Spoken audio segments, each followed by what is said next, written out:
So, welcome to another episode. Today, we're talking about you versus you. A lot of people think that when you're competing with everyone, and that's not really the case. It's not about comparing yourself to others.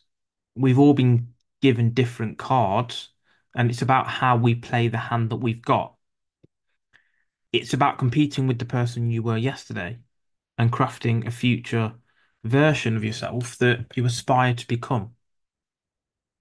So, this future self is your ideal, your role model, the version of you that has achieved everything you've ever dreamed of. That's the person you're competing with, the person that has fulfilled your potential versus the unfulfilled version of yourself, which is maybe the today's version. So, what you have to do is define that future ideal version, don't you? This is the person who might be more confident than you are, more disciplined, more successful, better with their finances, and thrives in every area of life.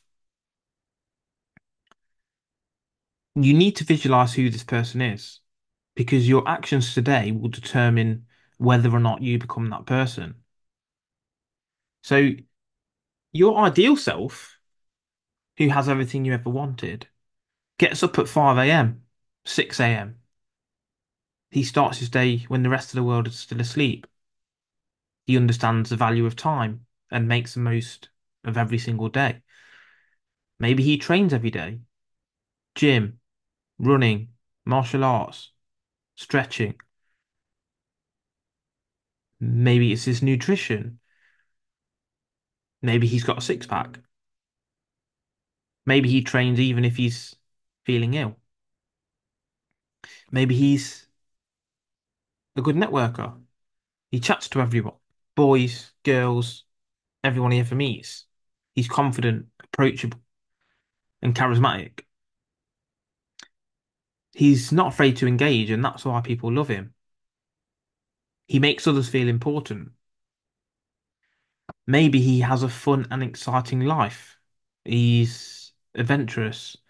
His timetable's always busy. He doesn't sit at home doing nothing. Maybe he's traveling, starting projects. Maybe he owns every single space he ever walks into, and he's the most confident man in the room.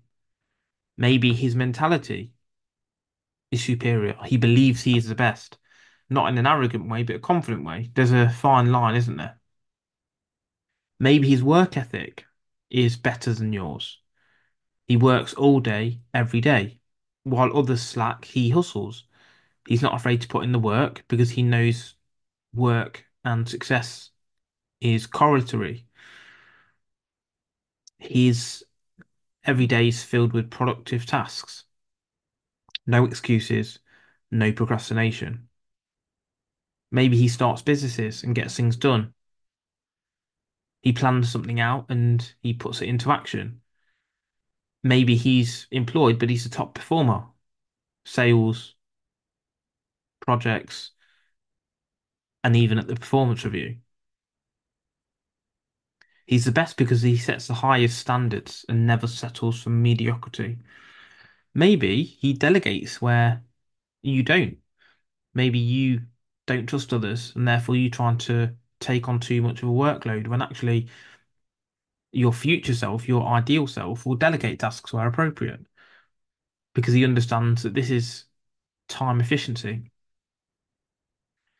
Maybe it's his health that's better than yours.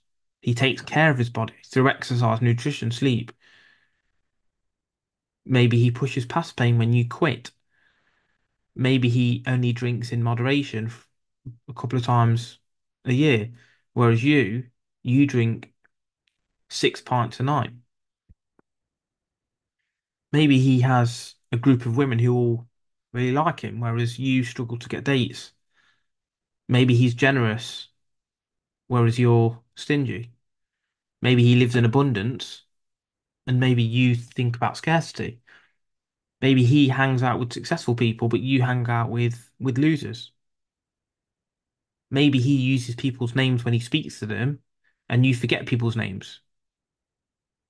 These little changes make a big difference to your life overall.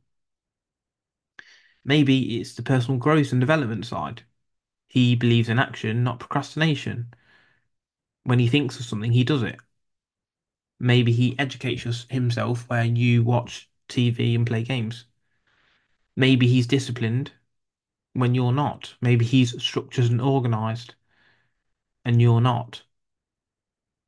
Maybe he has a good memory because he doesn't intoxicate his body and is organized and remembers to do things. Maybe he's bold in his actions, whereas you take the coward's way out. Maybe he sells millions of books or gets subscribers on podcasts, etc. Maybe he drives a red Ferrari and you drive a Ford Focus. Maybe he's a millionaire and you're on a minimum wage. He invests, you don't. As they say, if you think investing is risky, wait till you get the tab for not investing. And maybe it's the spiritual side. Maybe he is content with himself and you're not. Maybe he's a leader in his circle and you're a follower. Maybe he lives in a clean house and you don't. Now you can see that all of these are what you would consider to be your ideal.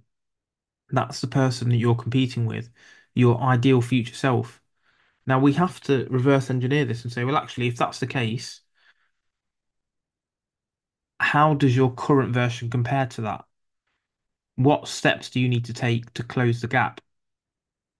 The only way to reach your future self is through action, discipline, and belief, and transforming your ideal version of yourself. Maybe you can deal with it on your own. Maybe you need a mentor. Maybe you need a coach. Maybe you need to read more, whatever it's going to take. What would the future you do? Ask that at every opportunity, every morning, every action, every evening. What would that future self do? Because that's who you're competing with.